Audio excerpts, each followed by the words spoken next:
পাহাড় ভালোবাসে না এমন বাঙালি পাওয়া বেশ মুশকিল। পাহাড় মানে শুধুই যে পাহাড় তা কিন্তু নয়। পাহাড় মানে নদী, ঝর্ণা, বিভিন্ন রকমের স্থাপত্য, ব্রিজ, আরও কত কি। এবারে আমাদের যাত্রা পেলিংয়ের উদ্দেশ্যে।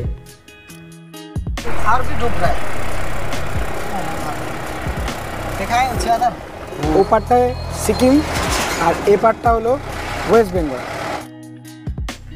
গত পর্বতে আমরা শিয়ালদা থেকে নিউ জলপাইগুড়ি এসেছিলাম দার্জিলিং মেলে। দুর্দান্ত অভিজ্ঞতা হয়েছিল ওই দার্জিলিং মেলে। সেই পর্বটি যদি আপনারা এখনও না দেখে থাকেন তাহলে নিচে ডেসক্রিপশন বক্সে আমি তার লিঙ্কটি দিয়ে রাখলাম। আপনারা চাইলে এই পর্বের শেষে ওটা দেখে নিতে পারেন। আজকের পর্বতে আপনারা নিউ জলপাইগুড়ি বা শিলিগুড়ি থেকে কিভাবে আপনারা পেলিংয়ে আসবেন তার পুরো তথ্য নিয়ে চলে এসেছি। আশা করি আপনাদের ভালো লাগবে, তাই পুরো পর্বটি দেখার অনুরোধ রইল। পেলিং যাত্রার শুরুটা হলো এই নিউ জলপাইগুড়ি স্টেশন থেকে। আপনারা এখান থেকে রিজার্ভ গাড়ি এবং শেয়ার গাড়ি কিন্তু পেয়ে যাবেন। গাড়ি মোটামুটি আমাদের লাগেজ উঠে গেছে, প্যাকিং হয়ে গেছে। এইবারে এখান থেকে বেরোবো আর কি, যত তাড়াতাড়ি যাওয়া যায়। দেখা যায় এখান থেকে মোটামুটি পেলিং যেতে 4 থেকে 5 ঘন্টা মতো সময় লাগে। এখন বাজে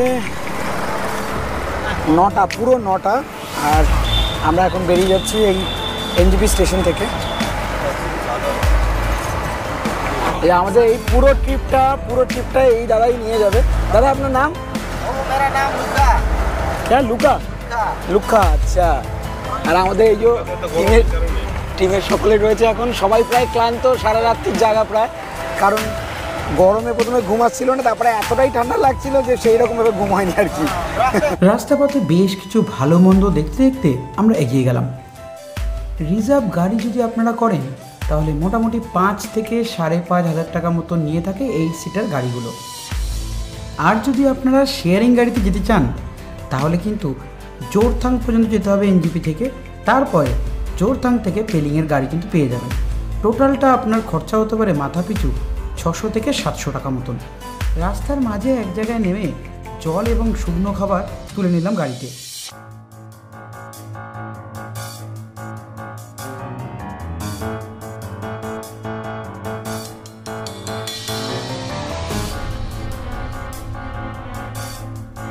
শুরুতেই আমরা পড়লাম জ্যামেতে, কারণ এই সেবক কালীবাড়ির কাছে কিছুটা জ্যাম হয়েছিল।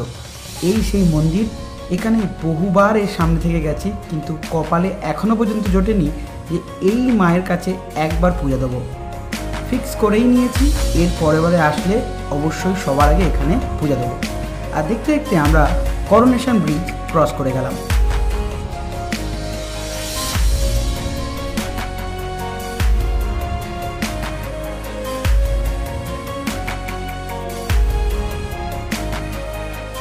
ওই যে দূরে দেখা যায় তিস্তার লোয়ার ড্যাম ফোর্ট।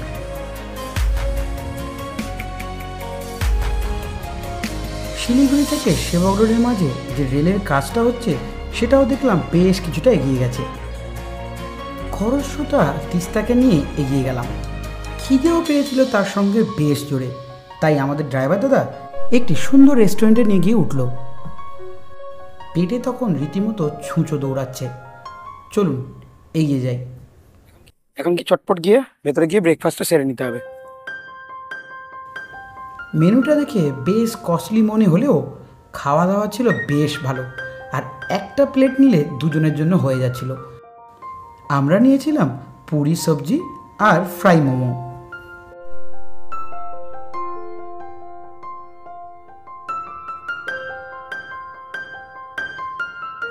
আবারও শুরু হলো আমাদের পথ চলা। তিস্তার এই ভয়ঙ্কর রূপ দেখে দাঁড়িয়ে পড়লাম। এই যে দেখছেন, এই যে নদীর জল ওই অত নিচে আছে, সেটা ওই উপরে এসে গেছিলো এবং এই রাস্তাগুলো সব ভেঙে গেছিলো। এই দেখতে পাচ্ছেন এই রাস্তাগুলো সব নতুন তৈরি হয়েছে। এই জায়গাটা পুরোটাই সব ভেঙে নিয়ে চলে গেছে। দেখছেন ওই যে কারেন্টের লাইনের যে পোস্টারটা এখনও পর্যন্ত নিচেই রয়েছে। আর জলের এখনও কিন্তু স্রোত বেশ ভালোই রয়েছে। বোঝা যাচ্ছে মোটামুটি যে তখন এখানে কি অবস্থা হয়েছিল।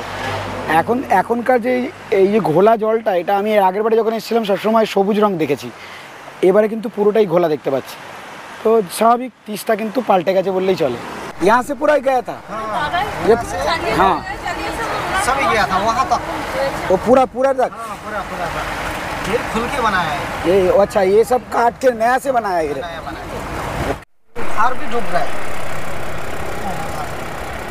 देखा है ऊँचे अदर नीचे में। মানে তখনকার ভয়াবহ যে অবস্থা দেখলে এখনো পর্যন্ত গাটা শিউরে উঠবে। ये भी नहीं था, ये भी नहीं था, ये सब गया था। जो इससे आगे घूम के आना पड़ेगा बोल रहा था ना आदमी, হ্যাঁ वो ये रास्ता नहीं था ना, इसलिए ये रास्ता 2 हफ्ता लगा के बनाया वो। এখনও মাঝে মাঝে দু একদিন কিন্তু এই NH10 কিন্তু বন্ধ থাকছে। কারণ হলো এই যে রাস্তা যে তৈরি হচ্ছে নতুন করে, মানে আগে যে তৈরি হয়েছিল তার এখন গোড়াগুলো বাঁধানো হচ্ছে, তাই বেশিরভাগ টাইমে কিন্তু রাস্তা অনেক সময় একদিন বা দুদিন করে বন্ধ রাখছে। তো অনেক সময় শুনতেও পারেন যে রাস্তাটা মেন রোড বন্ধ আছে তাই ঘুরে যেতে হচ্ছে। যদিও ঘুরে গেলে কিন্তু অনেক টাকা এক্সট্রা লাগে, গ্যাংটকে পৌঁছানোর জন্য বা পেলিং পৌঁছানোর জন্য তখন অনেক টাকা করে এক্সট্রা লেগে যায়। शादी का लड़की कैसा है देखो, हाँ अच्छा है। সব এগুলো সব ভেঙে গেছিলো, এখান থেকে কেটে কেটে রাস্তা এখন তৈরি হয়েছে। এই দেখুন এই যে এখনও কাটছে এইরকমভাবে, আর এই পাথরগুলো নিয়েই এই নদীর পাড়ে আবার দিচ্ছে।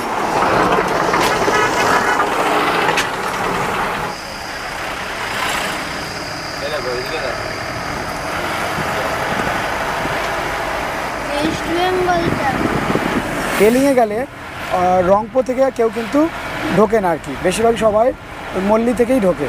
মল্লি থেকে আমরা একেবারে জোরথাং হয়ে গেজিং হয়ে পেলিং পৌঁছাবো।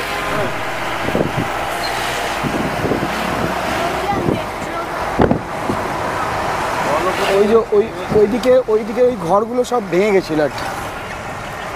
আবার এই দেখুন ঘরের ভেতরে জল ঢুকে গেছে, এখনও দেখা যাচ্ছে ওই ছবিগুলো। সব থেকে বেশি ক্ষতি হয়েছিল বলতে পারেন এইখানটায়, কিন্তু এই তিস্তা বাজারের প্রায় অনেক ঘরের ভেতরে বালি জল ঢুকে গেছিল। ওই যে হ্যাঁ, এই যে উপরের দিকে রাস্তাটা দেখছেন, এই রাস্তা দিয়ে যায় কালিম্পংয়ের দিকে, আর আমরা এখন চলে যাচ্ছি সোজা পথ ধরে পুরো সিকিমের দিকে। এখন আমরা আছি ওয়েস্ট বেঙ্গলে, জাস্ট 2-1 মিনিটের মধ্যেই আমরা ক্রস করব এই ওয়েস্ট বেঙ্গলের বর্ডার, আর আমরা ঢুকে পড়বো সিকিমেতে। ও পারটায় সিকিম আর এ পারটা হলো ওয়েস্ট বেঙ্গল। আমরা এখান থেকে ক্রস করে ওপারে যাব।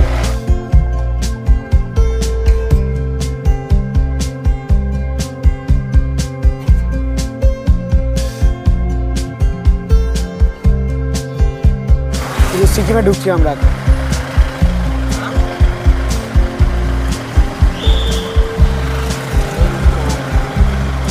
চেকপোস্ট, এটা মল্লি চেকপোস্ট। এই আমরা প্রবেশ করলাম এখন সিকিমেতে।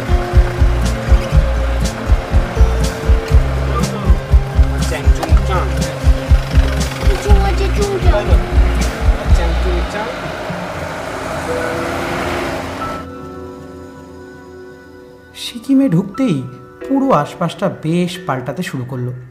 বেশ ছিমছাম পরিষ্কার সব দিকটা, এবং রাস্তাঘাটও বেশ ভালো।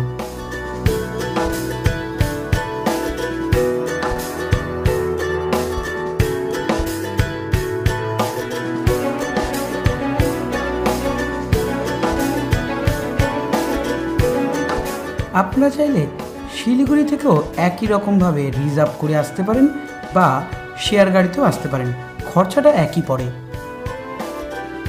আমরা এখন চলে এসেছি জোরথাংয়ে। তো এখান থেকে মেনলি পেলিংয়ের রাস্তাটা একটু আলাদা হয়ে যায়। এটা হলো জোরথাং বাজার।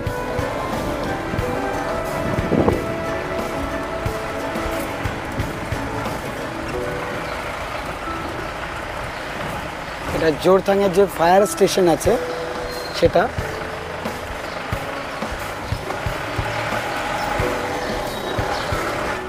এটা একটা ছোট্ট মাঠ আছে এখানে বেশ।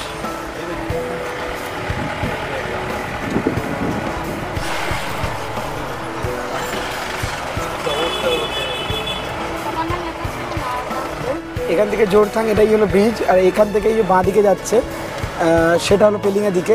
আর স্ট্রেট গেলে নামচি রাবাংলা দিকটা যাওয়া হয় আর কি।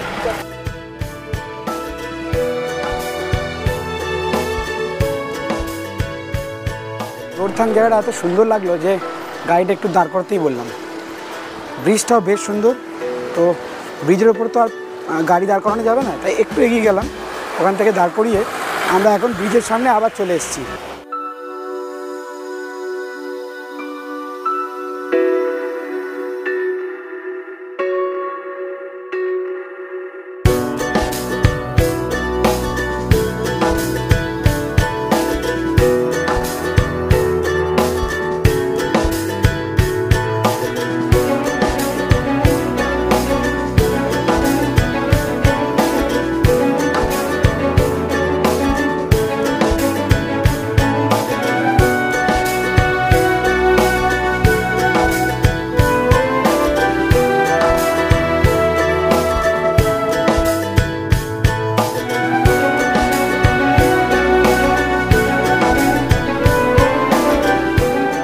এই রাস্তা পথে বেশ এই রকম ছোট ছোট দু একটা ট্যানেল পড়বে, যদিও তার মধ্যে এই ট্যানেলটা ছিল সব থেকে বড় এবং বেশ সুন্দর।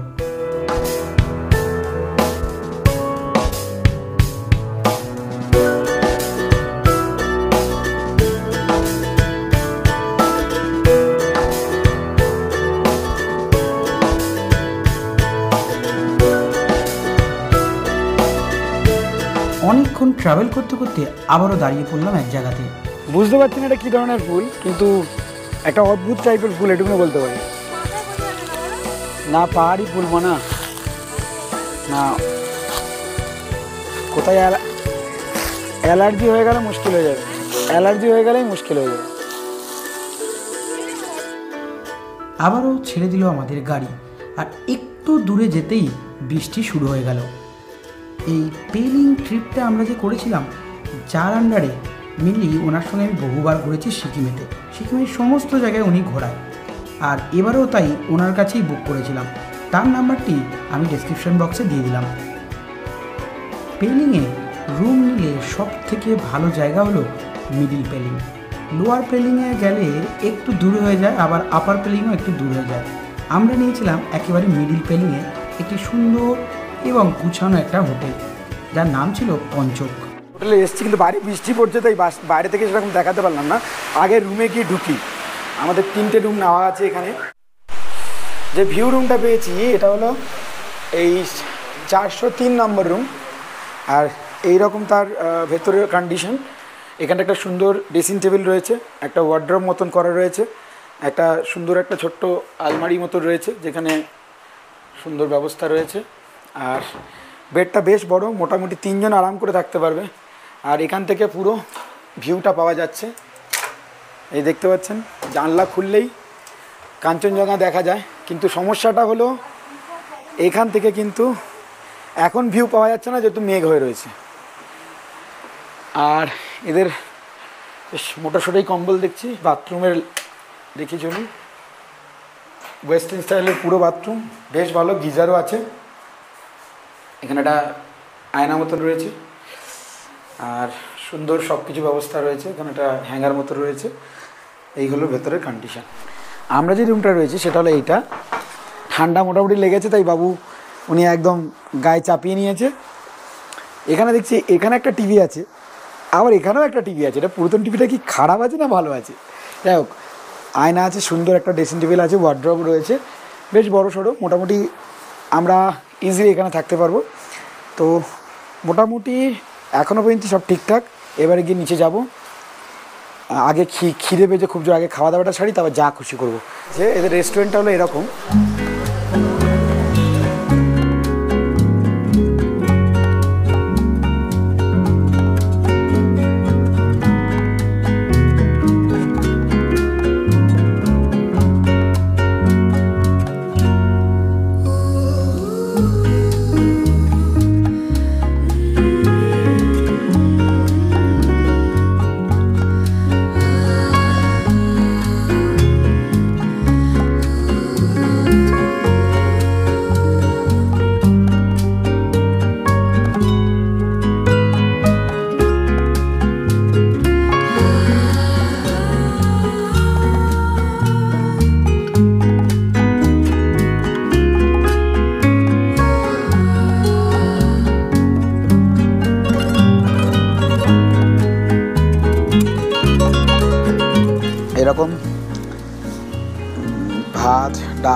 বাঁধাকপির তরকারি, আলু ভেন্ডি ভাজা আর মাছের ঝোল।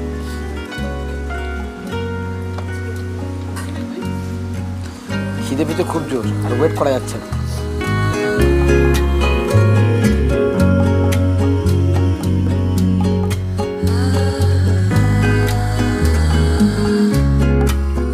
সন্ধে হওয়ার আগে বৃষ্টি বন্ধ হয়ে গেল। চলুন এইবারে হোটেলের রিসেপশনটা দেখে নিই।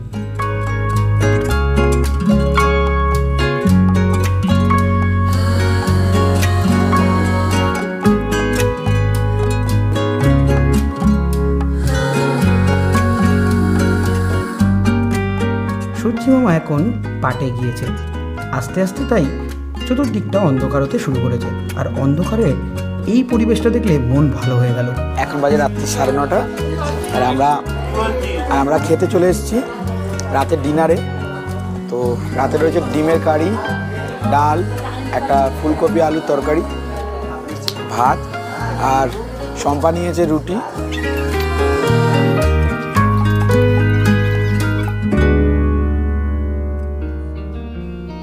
গুড মর্নিং বন্ধুরা, এই দেখুন সকালবেলার পরিবেশটা কেমন ছিল এখানে। বন্ধুরা, এই পুরো পর্বটি আপনাদের কেমন লাগলো অবশ্যই কিন্তু কমেন্ট করে মতামত জানাবেন। যে সকল বন্ধুরা এখনও পর্যন্ত আমার এই চ্যানেলটিকে সাবস্ক্রাইব করেননি তাদের কাছে অনুরোধ, প্লিজ প্লিজ প্লিজ আমার চ্যানেলটিকে সাবস্ক্রাইব করে আমার পাশে থাকুন। আর এই ধরনের আরও পর্ব পাওয়ার জন্য অবশ্যই সাবস্ক্রাইব বাটনের পাশে যে বেল বাটনটি রয়েছে ওটি প্রেস করে অল করতে একদমই ভুলবেন না। আগামী পর্বতে এই পুরো পেলিংয়ের লোকাল সাইট সিনের পুরো তথ্য নিয়ে আসছি, তাই বন্ধুরা আমার সঙ্গে থাকবেন। দেখা হচ্ছে পরের পর্বতে, ততক্ষণের জন্য টাটা, গুড বাই, সকলে ভালো থাকবেন, সুস্থ থাকবেন।